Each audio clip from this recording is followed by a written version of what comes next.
નમસ્કાર વિદ્યાર્થી મિત્રો, good morning all of you. છેલ્લે આપણે કુલમ્બનો નિયમ એનું વિધાન પૂર્ણ કરેલું હતું. ત્યાંથી આપણે આગળ વધીએ તો કુલમ્બના નિયમમાં આપણે વિધાન જે લખાવેલું હતું એનું એક વખત રિવિઝન કરી લઈએ. તો આના ઉપરથી કુલમ્બના નિયમનું વિધાન F ચલે છે Q1 Q2 છેદમાં r સ્ક્વેર આવું બરાબર છે. આ તો સૂત્ર કે કોઈ પણ બે સ્થિર વિદ્યુતભારો વચ્ચે લાગતું કુલમ્બ બળ તે બે વિદ્યુતભારના મૂલ્યના ગુણાકારના સમપ્રમાણમાં અને તેમની વચ્ચેના અંતરના વર્ગના શું હોય વ્યસ્ત પ્રમાણમાં હોય. ચલે છે કે નિશાની કાઢો એટલે અચળાંક આવે. જેમ ગુરુત્વાકર્ષણમાં આવતો તો સાર્વત્રિક અચળાંક તો સ્મોલ k આવશે Q1 Q2 upon r square, જ્યાં સ્મોલ k એ છે કુલમ્બ અચળાંક. સ્મોલ k એટલે કુલમ્બ અચળાંક. તો જ્યારે અચળાંક આવે તો અચળાંક વિશે આપણે બે ત્રણ બાબતો લખશું. એક SI એકમ, પારિમાણિક સૂત્ર અને કિંમત. આ ત્રણ બાબત ફરજિયાત આપણે જે તે અચળાંક વિશે લખવાની થાય. તો હવે એના વિશેની માહિતી લખી દઈએ. અચળાંક વિશેની માહિતી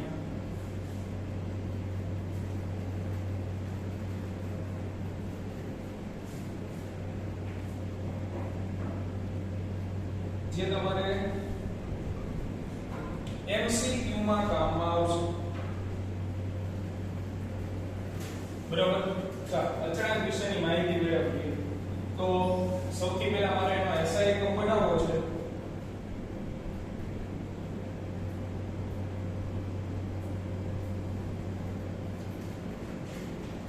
SI એકમ બનાવવા માટે તમારે જે k છે કુલમ્બ અચળાંક એને સૂત્રમાંથી શું બનાવવો પડશે?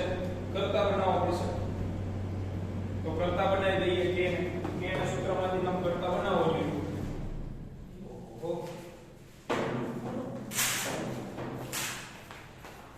k ને સૂત્રમાંથી કર્તા બનાવો.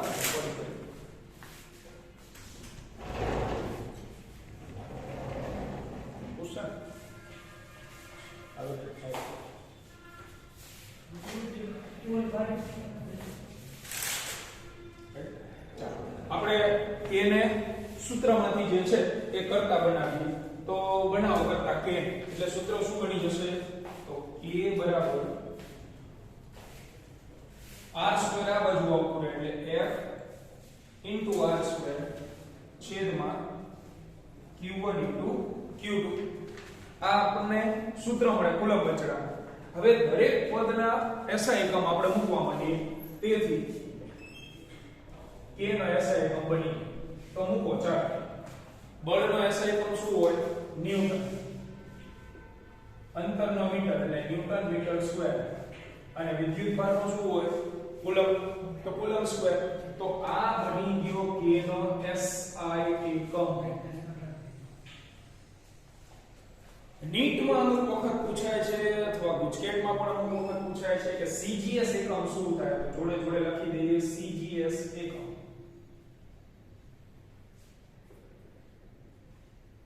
તો k નો CGS એકમ શું બનશે? આની કમ્પેરિઝનમાં જ બનાવવાનો છે તમારે. તો જે બળ હતું એ બળનો CGS એકમ શું હતો? ધોરણ 11 બળનો CGS એકમ શું આવી ગયો? તો ડાયન. એટલે આપણે ન્યૂટનની જગ્યાએ મૂકશું ડાયન. મીટર એ અંતરનો હતો તો અંતરનો CGS એકમ હતો સેન્ટીમીટર એટલે સેન્ટીમીટર સ્ક્વેર. અને છેદમાં કુલમ્બ. તો કુલમ્બનો આપણે CGS એકમ પહેલા કે બીજા લેક્ચરમાં જ લખાવેલો છે. Start coulomb. સ્ટાર્ટ કુલમ્બને શોર્ટ ફોર્મમાં લખાય SC એનો વર્ગ. તો મિત્રો આ થઈ ગયો એનો CGS એકમ. હવે આપણે બનાવીએ પારિમાણિક સૂત્ર. એટલે k નું પારિમાણિક સૂત્ર બનાવીએ આપણે.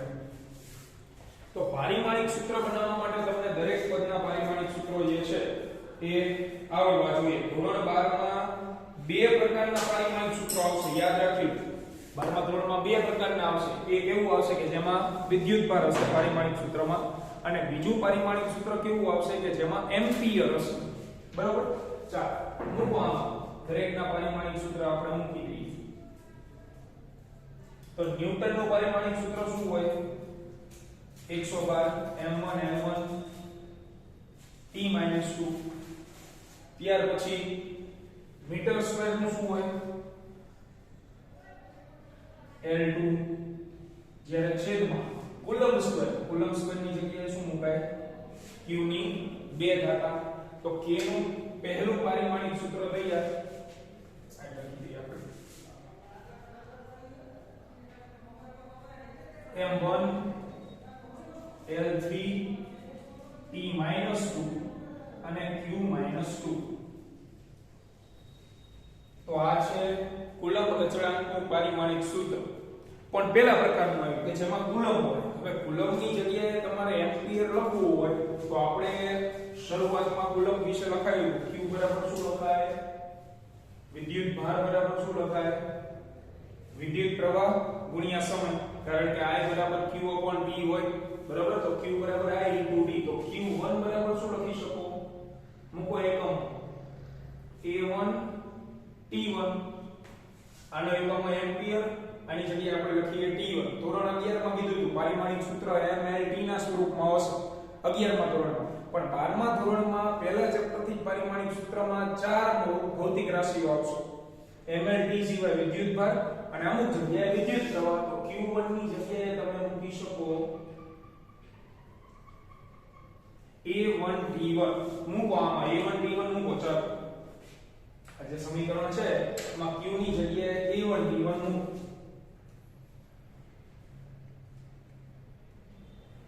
તો m1 L3 t-2 અને q ની જગ્યાએ આપણે મૂકીએ a1 t1. પણ એની કેટલી ઘાતાંક છે? -2 ઘાતાંક છે. q ની જે ઘાતાંક હોય એ તો લખવાનો છે. આપો સાદુરૂપ. આધાર સરખો ઘાતાંકનો સરવાળો કરશું. m1 L3 t-2 a ની થઈ જશે -2 અને t ની પણ થઈ જશે -2 ઘાત. તો k નું બીજું પારિમાણિક સૂત્ર પણ તૈયાર થઈ ગયું મિત્રો. m1 L3 t-4 આધાર સરખો ઘાતાંકનો સરવાળો અને a ની -2 ઘાત. આ છે પારિમાણિક સૂત્ર નંબર બીજું. આ પહેલું, આ બીજું. દરેક ભૌતિક રાશિમાં 12મા ધોરણની દરેક ભૌતિક રાશિમાં બે પ્રકારના પારિમાણિક સૂત્ર આવશે. આપણે યાદ એક જ રાખશું. q ની જગ્યાએ શું મૂકી દેવાનું? a1 t1. ત્યાર પછી ત્રીજું પ્રાયોગિક કિંમત હોય. તો k ની પ્રયોગો પરથી પ્રાયોગિક કિંમત જે આપણે દાખલાઓ માટે યાદ રાખશું. જેમ ગુરુત્વાકર્ષણના સાર્વત્રિક અચળાંકને યાદ રાખતા હતા ને એવી જ રીતે k ની પ્રાયોગિક કિંમત છે સહેલી એકદમ 9 × 10⁹ એકમ લખાય ન્યૂટન મીટર સ્ક્વેર પ્રતિ કુલમ્બ સ્ક્વેર. આટલી છે. SI એકમમાં આટલી છે. CGS એકમમાં એક થઈ જશે. બરાબર? એ આપણે મેળવીશું. k ની CGS એકમમાં કિંમત રહી એ એક આવે. SI એકમમાં કિંમત રહી એ 9 × 10⁹ આવે. તો હંમેશા યાદ રાખો અચળાંક આવે તો ત્રણ પ્રકારની માહિતી આવશે. SI એકમ, એના ઉપરથી CGS એકમ, બીજું પારિમાણિક સૂત્ર અને સૌથી છેલ્લું એની પ્રાયોગિક કિંમત. તો આ બધી બાબતો MCQ માટે. ત્યાર પછી આગળ વધીએ.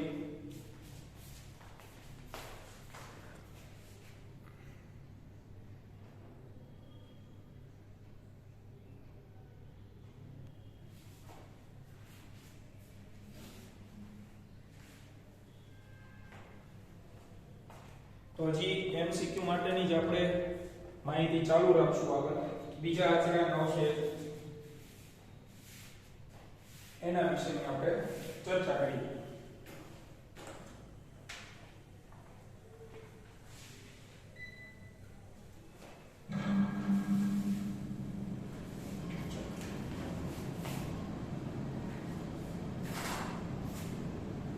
તો બીજો એક અચળાંક આવશે એની પણ જોડે જોડે આપણે ચર્ચા કરી. પછી કુલમ્બના દાખલાઓ શરૂ થઈ જશે.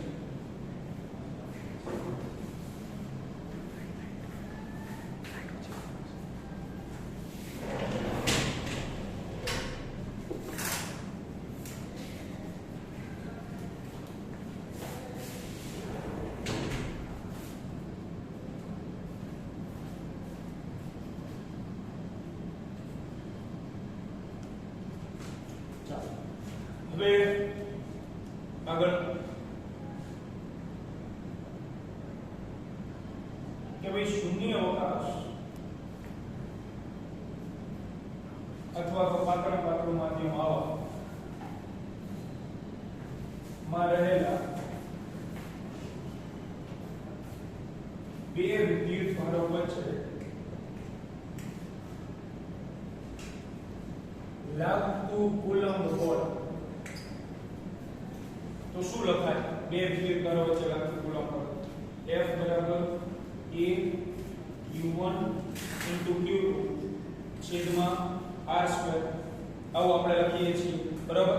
પણ અમુક ગણતરીઓ ગાણિતિક પ્રક્રિયાઓ સહેલી બનાવવા માટે બીજો એક અચળાંક ધ્યાનમાં લેવામાં આવે છે, જે k ની જગ્યાએ આપણે મૂકીશું, જે માધ્યમ ઉપર આધાર રાખશે એટલા માટે.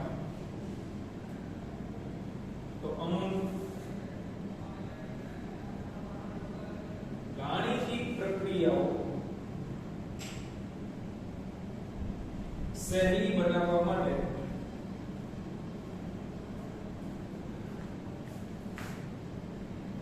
k ની જગ્યાએ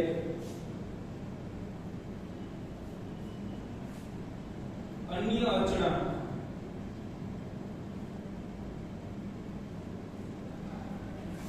વાપરવામાં આવે છે.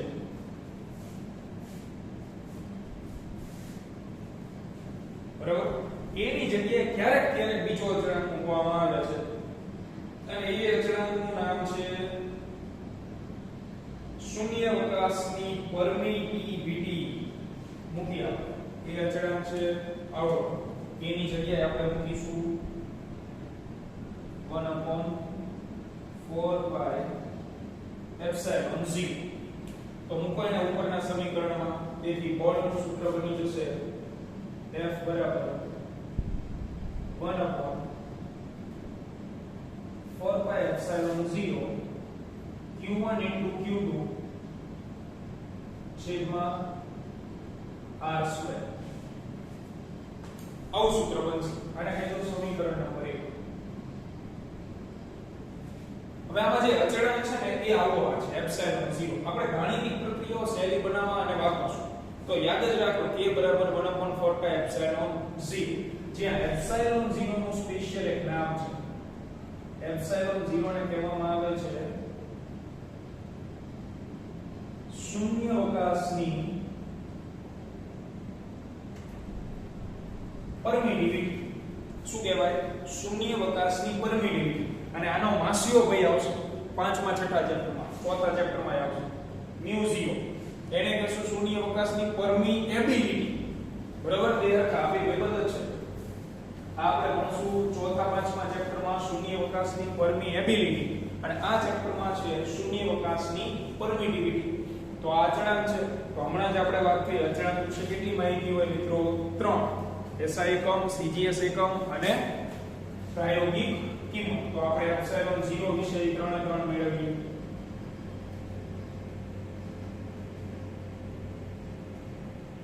એ પણ MCQ માટે જ મહત્વનું છે. સૌથી પહેલા SI એકમ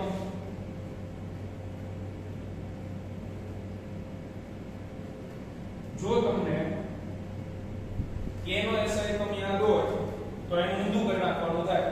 બરાબર. k નો હતો ન્યૂટન મીટર સ્ક્વેર પ્રતિ કુલમ્બ સ્ક્વેર. એનું ઊંધું કરી નાખો તોય ચાલે. આમાંથી એપ્સિલોન 0 કરતા બનાવી દો ને તોય ચાલે. તો એપ્સિલોન 0 ને આપણે કરતા બનાવી સૂત્ર થઈ જાય 1/4 પાઈ f. આ અહીંયા જતું રહ્યું, આ અહીંયા આવતું into q1 q2 upon r2. તો હવે આમાં દરેકના SI એકમ મૂકવા માટે દરેક પદના SI એકમ આપણે મૂકી નાખીએ. ચાલો એટલે વાર્તા પૂર્ણ કરી. તો પહેલો SI એકમ મને એપ્સિલોન 0 q1 q2 એટલે કુલમ્બ સ્ક્વેર છેદમાં 4 પાઈ ને કઈ હોય નહીં, બળનું હોય ન્યૂટન અને અંતરનું મીટર સ્ક્વેર. જો આ વિડિયો SI એકમ એપ્સિલોન 0 તો જે k કરતા કેવો છે એકદમ વ્યસ્ત ઊંધો. બરાબર. CGS માં લખવું હોય તો જોડે જોડે CGS એકમ શું થશે?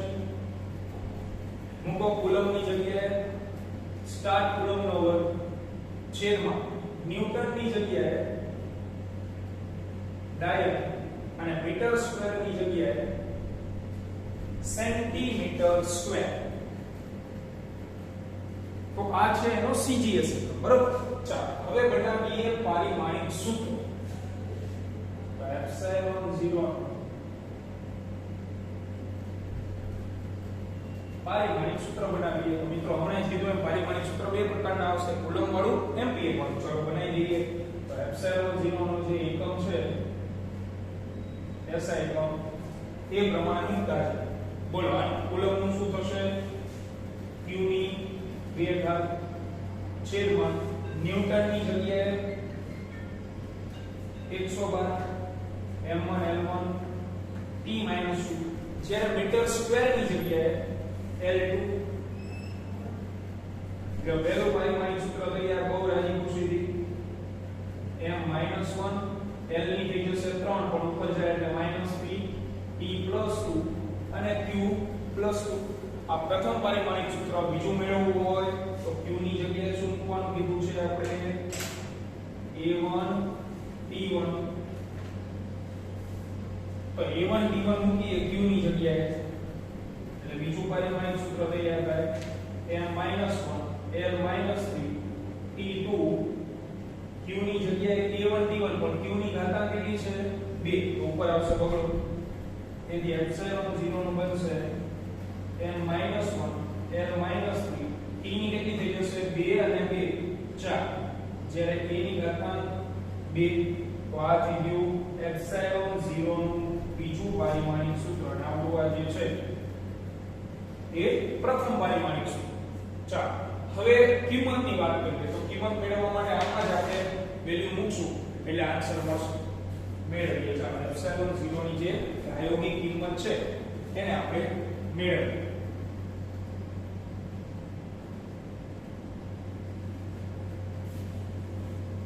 તો આનો તમે સ્ક્રીનશોટ લઈ લો. પહેલા સ્ક્રીનશોટ લઈ લો, કારણ કે આનો ઉપયોગ અત્યારે આપણે જે તારવણી કરવાની છે એમાં ભણવાનો થશે.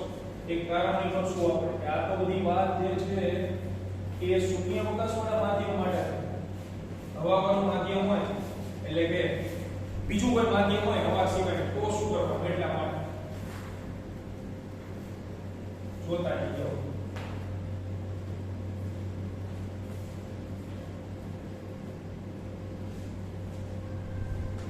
એની પ્રાયોગિક કિંમત કઈ રીતે આપણને મળશે?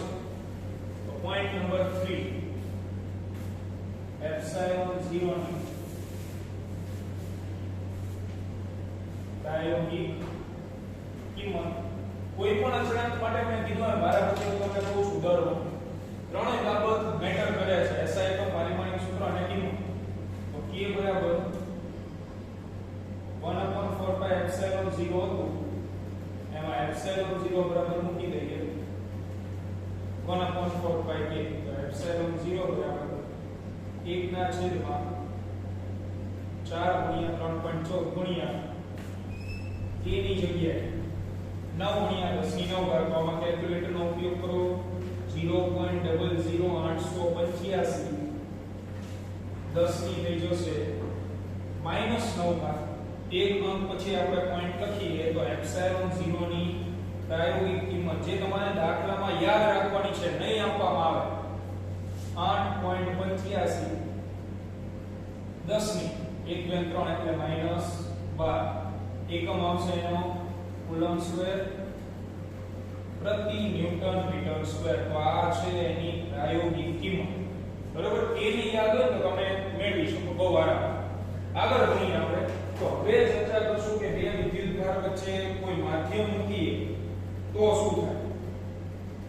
તો જ્યારે બે વિદ્યુતભારનો શૂન્યાવકાશની જગ્યાએ કોઈ માધ્યમમાં મૂકીએ તો એપ્સિલોન 0 ના સ્થાને એપ્સિલોન લેવો પડે. એટલે જે સમીકરણ નંબર 1 તમને દેખાય છે એ ધ્યાનથી યાદ રાખવાની. આ ક્યારે વાપરવાનું હોય? કે જ્યારે શૂન્યાવકાશ હોય ત્યારે. હવે આપણે બે વિદ્યુતભારોને બીજા કોઈ માધ્યમમાં મૂકશું જ્યાં શૂન્યાવકાશ હોય, ટૂંકમાં ઘટ માધ્યમ એવું.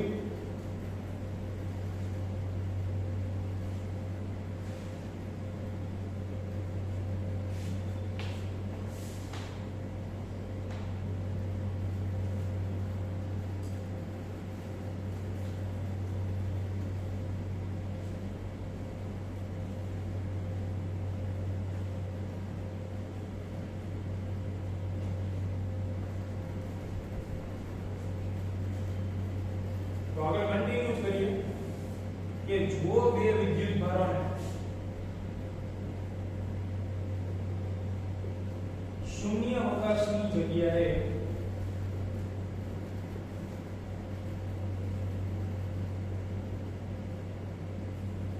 કોઈ માધ્યમમાં મૂકવામાં આવે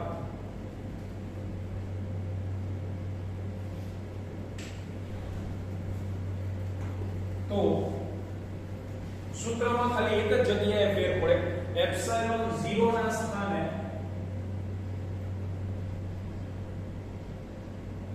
એપ્સિલોન લેવું પડે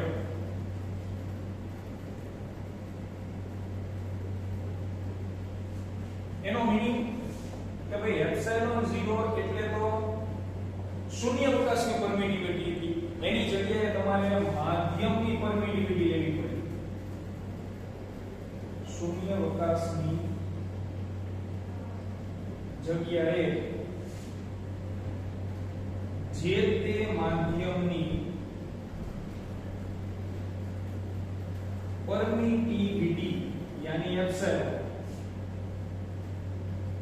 મૂકવી પડે તો માધ્યમમાં જ્યારે તમે બળ ગોતવાની કરો કોઈ પણ બે વિદ્યુત ભારો વચ્ચે તો વારપાઈનું સૂત્ર શું લખશું આપણે તેથી માધ્યમમાં લાગતું ઉલંબ બળ તો એને આપણે લખી દઈએ F મીડિયમ શું લખાય માધ્યમ એટલે medium F medium equal to તો કે 1/4 પાઈ એપ્સિલોન એપ્સિલોન 0 હવે નહીં મીડિયમ છે એટલે શું મૂકશું એપ્સિલોન બાકી વિદ્યુત ભારમાં કોઈ ફેર ન q1 q2 છેદમાં કેટલા જ અંતરે મૂકવાના છે તો r2 that is called equation number 2 એક જ જગ્યાએ બાળકો ફેર પડ્યો છે અહીંયા તો હવે સમીકરણ 2 અને સમીકરણ 1 જે છે એનો આપણે લઈ લઈએ ભાગાકાર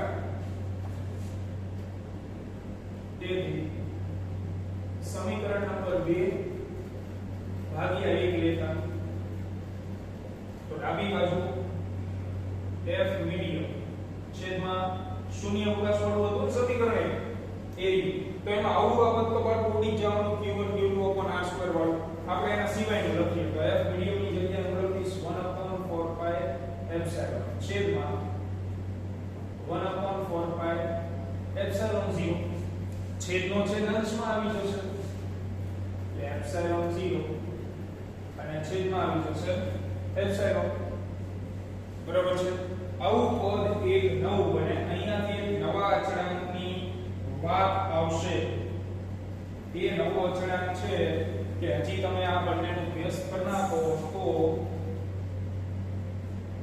f ના છેદમાં f medium equal to epsilon ના છેદમાં એપ્સિલોન 0 આવું થઈ જાય અને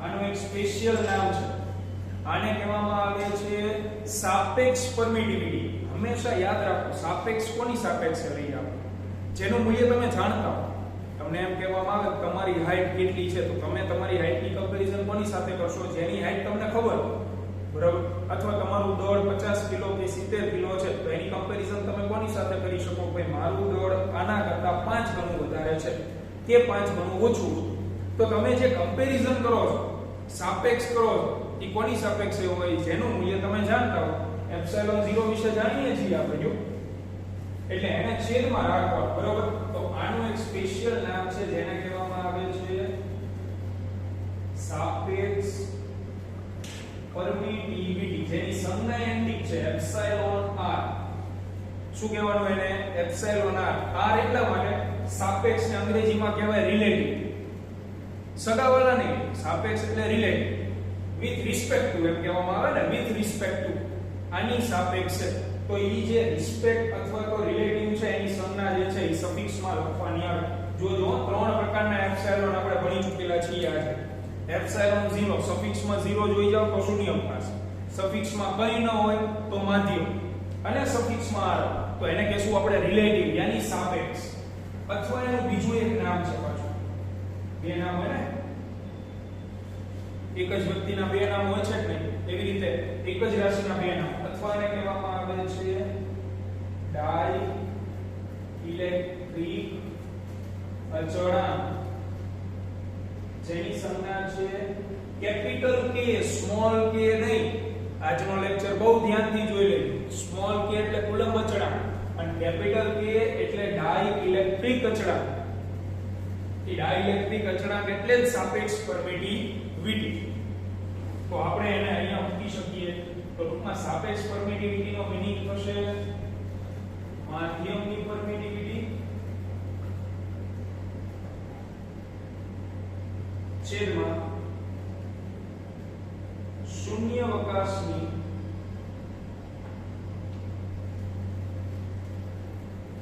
પરમિટિવિટી. બરાબર.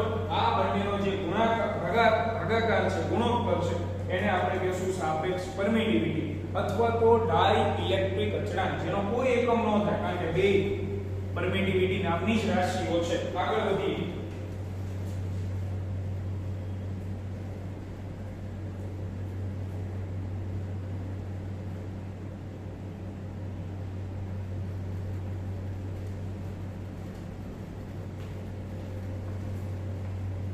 તો અહીંથી સાદું રૂપ આપીએ આપણે કે નવું જાણવા મળશે. આજનો લેક્ચર બહુ મહત્વનો છે. બરાબર.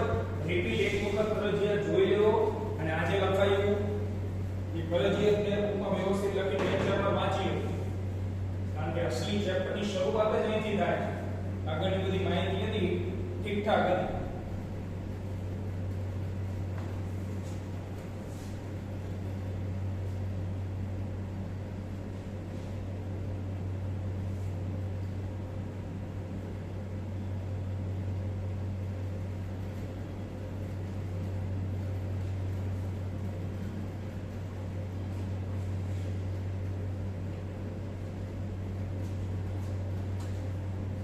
હા, તો ત્યાં આપણે મૂકી દઈએ કેપિટલ K F ના છેદમાં Fm equal to capital K. આની જગ્યાએ મેં ડાઇલેક્ટ્રિક અચળાંક મૂકી દીધો. આપણે એની વ્યાખ્યા તમારે લખવી હોય લખીશું. શૂન્યાવકાશની સાપેક્ષે કોઈ પણ માધ્યમના પરમિટિવિટીને ડાઇલેક્ટ્રિક અચળાંક અથવા તો સાપેક્ષ પરમિટિવિટી કહે છે.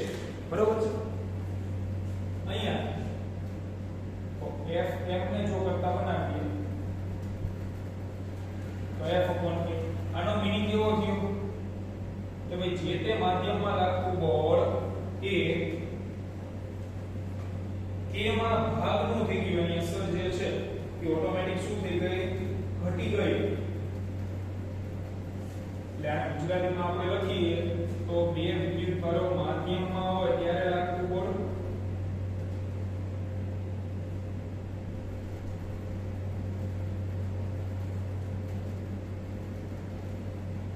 ત્યારે લાગતું વિદ્યુત બળ ઇક્વલ ટુ એ જ બે વિદ્યુતભારો એટલા જ અંતરે શૂન્યાવકાશમાં હોય ત્યારે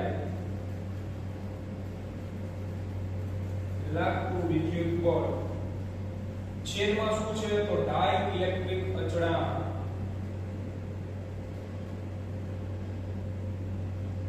તો ટૂંકમાં આના ઉપરથી જે MCQ આવે છે એની ચર્ચા કરી લઈએ કે જ્યારે તમે કોઈ પણ વિદ્યુતભારોના શૂન્યાવકાશમાંથી કોઈ માધ્યમમાં લઈ જાઓ છો તો બળની અસર ઘટી જાય છે.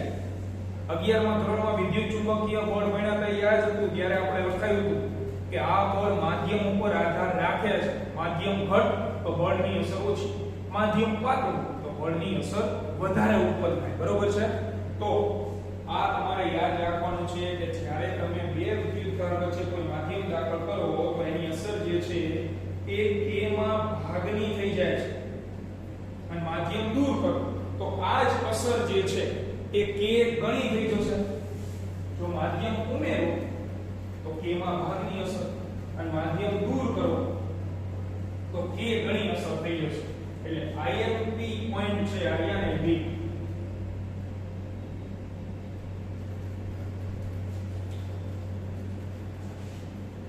એ બે વિદ્યુતભારો વચ્ચે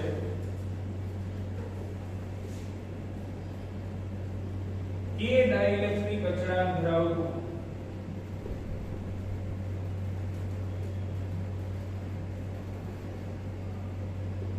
માધ્યમ ઉમેરો એટલે કે દાખલ કરો તો વિદ્યુત બળ એ જે ડાઇલેક્ટ્રિક અચળાંક હોય એટલામાં ભાગરૂપ થાય.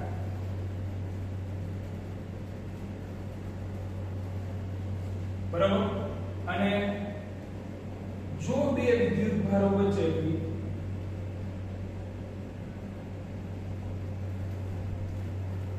કે ડાઇલેક્ટ્રિક અચળાંક ધરાવતું માધ્યમ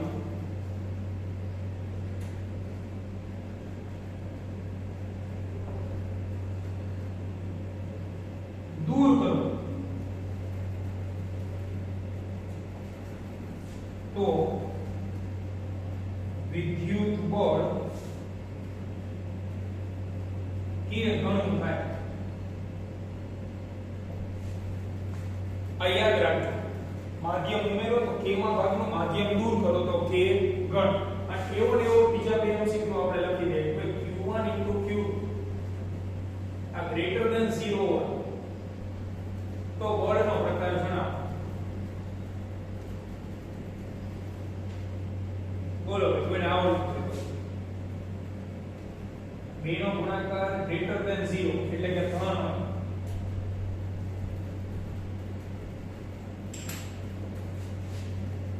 ગુણાકાર ધન અને ઋણ તો આ બેમાં બળના પ્રકારો જણાવો. બરાબર છે. શું થાય તો બે નો ગુણાકાર મિત્રો ધન ક્યારે આવે પહેલા તો એ પ્રશ્નનો મને જવાબ આપો. એના પહેલા વિદ્યુત ભાર કેટલા પ્રકારના હતા? બે પ્રકારના હતા ને, કા ધન પ્રકારનો કા ઋણ પ્રકાર. મારે બે નો ગુણાકાર ધન લાવવો છે તો મારી પાસે શક્યતા કેટલી છે? કા તો બે ધન અને ધન વિદ્યુત ભારને હું નજીક મૂકું અથવા તો ઋણ અને ઋણને નજીક મૂકું. કારણ કે ધન અને ધનને નજીક મૂકો તો પ્લસ ગુણ્યા પ્લસ એટલે એનો ગુણાકાર કેવો આવે? પોઝિટિવ. અને તમે બે માઈનસ ને નજીક તો માઈનસ માઈનસ શું થઈ જાય? પ્લસ થઈ જાય, પોઝિટિવ થઈ જાય. એટલે એનો ગુણાકાર કેવો આવે? ધન આવે. બરોબર છે. તો ટૂંકમાં કહેવાનો મીનિંગ સજાતીય વિદ્યુત ભારોને તમે નજીક મૂકો તો એનો ગુણાકાર જે છે એ તમને કેવો મળશે? ધન મળશે. સજાતીય હોય ને તો જ ગુણાકાર ધન આવે. બરોબર. એટલે બળનો પ્રકાર તો થાય મિત્રો અપાકર્ષી. બરાબર. એક પ્લસ બીજો એક પ્લસ. જો તમે બેને મૂકો નજીક તો બેનો ગુણાકાર ધન આવે. એક માઈનસ બીજો માઈનસ, બેને નજીક મૂકો તો માઈનસ માઈનસ પ્લસ ગુણાકાર પાછો પ્લસ. તો એનો મીનિંગ તમે સજાતીયને મૂકા તો અપાકર્ષી. પણ બેનો ગુણાકાર ઋણ ક્યારે મળે? તો એક ધન હોય અને બીજો કેવો હોય? ઋણ હોય. તો તમને ગુણાકાર ઋણ મળે. તો એનો મીનિંગ એક ધન છે એક ઋણ છે તો વિજાતીય થયા. વિજાતીય થયા એના વચ્ચે શું લાગે? આકર્ષી બળ લાગે. તો આ માહિતી બધી આજના લેક્ચરની જેટલી પણ માહિતી તમે ભણેલા છો બધી એમસીક્યુ ની દ્રષ્ટિએ અત્યંત મહત્વની. તમે કોઈ પણ ગુજકેટ ગુજરાત બોર્ડ જેડબલઈ નીટના પેપર જોઈ લો, શરૂઆતમાં તમને આના વિશે કંઈક ને કંઈક જોવા મળે, ફરજિયાત જોવા મળે. તો આ લેક્ચર એમસીક્યુ ને સમર્પિત હતો. બરાબર. ચાલો આગળ વધીએ અહીંથી.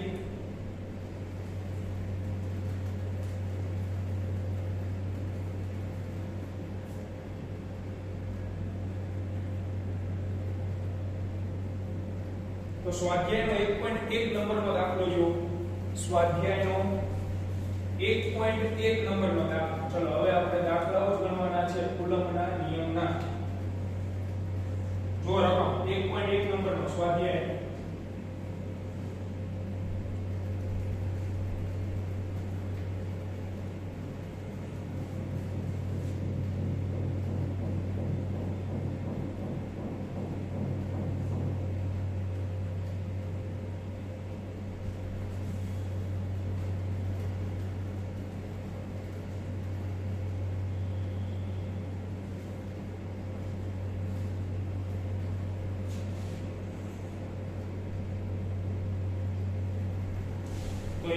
1 નંબરનો દાખલો સ્વાધ્યાય જો રકમમાં તમને આપેલું છે બે વિદ્યુતભારો આપેલા છે 2 × 10⁻7 Q1 બરાબર અને Q2 બરાબર 3 × 10⁻7 આ બે વિદ્યુતભાર છે બે વચ્ચેનું અંતર આપી દીધું છે 30 સેન્ટીમીટર એટલે કે 0.30 મીટર આગળ પૂછેલું શું છે તમને એમાં તો બળ પૂછેલું છે ગોતીએ કુલમ્બના નિયમ પ્રમાણે કુલમ્બના નિયમ જો F બરાબર K Q1 Q2 છેદમાં r સ્ક્વેર મૂકો કિંમત કઈ K ની કિંમત 9 × 10⁹ Q1 ની કિંમત 2 × 10⁻7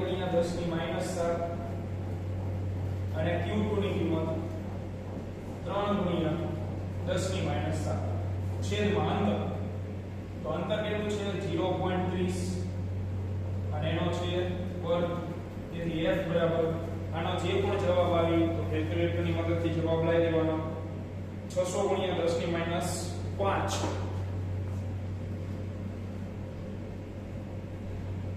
ન્યૂટન અને આ પણ કેવા પ્રકારનું બળ છે અપાકર્ષણ બળનો પ્રકાર પૂછે કે ન પૂછે આપણે લખી દેવાનું બે ઘન પ્રકારના છે એટલે સજાતીય ક્રિયા તો બંને વચ્ચે લાગતું બળ ફરજિયાત કયા પ્રકારનું હોય અપાકર્ષી પ્રકારનું ત્યાર પછી તો સ્વાધ્યાયનો 1.2 નંબરનો દાખલો છે બીજો દાખલો સ્વાધ્યાય જો રકમ તો રકમમાં તમને આપેલું છે એ મુજબ બે વિદ્યુતભાર છે Q1 અને Q2 Q1 ની કિંમત કેટલી આપેલી છે 0.4 10⁻6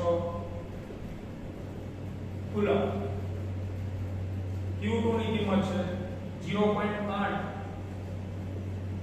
10⁻6 કુલમ પહેલો પ્રશ્ન અંતર પૂછેલું છે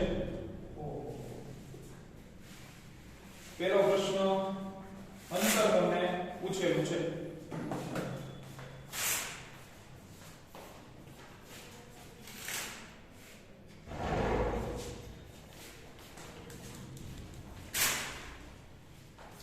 અંતર પૂછેલું છે અને બળ પાછું આપેલું છે જો બળ કેટલું આપેલું તમને રકમમાં તો બળ આપણને આપી દીધું છે 0.2 ન્યૂટન એ પણ આકર્ષી અહીંયા વિદ્યુત પર આવો ઋણ પ્રકારનો છે અને આ છે એ ધન પ્રકારનો છે જો નિશાની નહીં લેવાની હો ધ્યાન રાખજો નિશાની બિલકુલ નહીં લેવાની આ પ્રકાર તમારે લખ નાખવાનો કૌંસની અંદર નિશાની બિલકુલ ન લેવાની ધ્યાન રાખજો બળ આપી દીધું છે 0.2 ન્યૂટન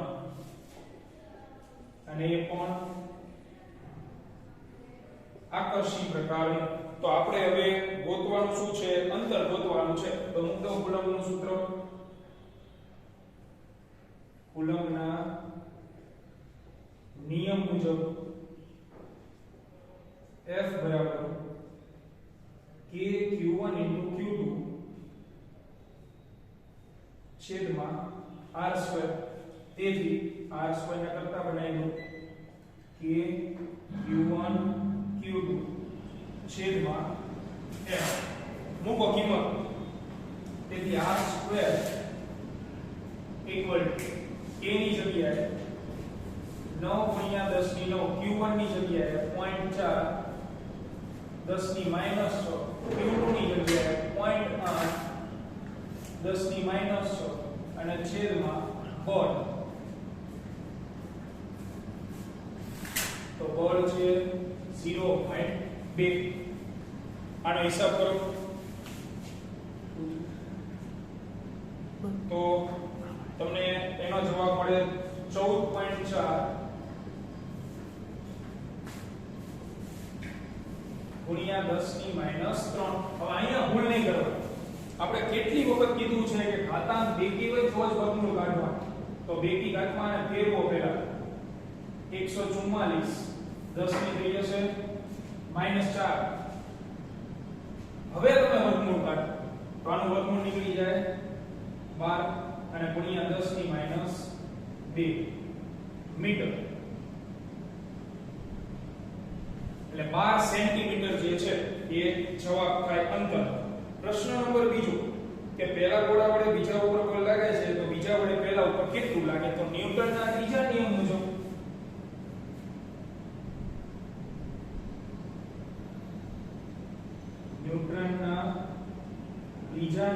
મુજબ બંને ગોળા એકબીજા ઉપર સમાન મૂલ્યના જ બળ લગાડે પણ વિરુદ્ધ દિશામાં. એટલે પહેલા વડે બીજા ઉપર 0.2 લાગતું હોય તો બીજા વડે પહેલા ઉપર 0.2 લાગે. બીજા ગોળા વડે પ્રથમ ગોળા પર 0.2 ન્યૂટન બળ જ પણ વિરુદ્ધ દિશામાં લાગે. બળનું મૂલ્ય તો સમાન છે બરાબર. તો આજના લેક્ચરમાં અહીં સુધી રાખીએ. આવતીકાલે આપણે વધુ દાખલાઓ જે છે એ કુલમના ગણીશું. મળીએ નેક્સ્ટ લેક્ચરની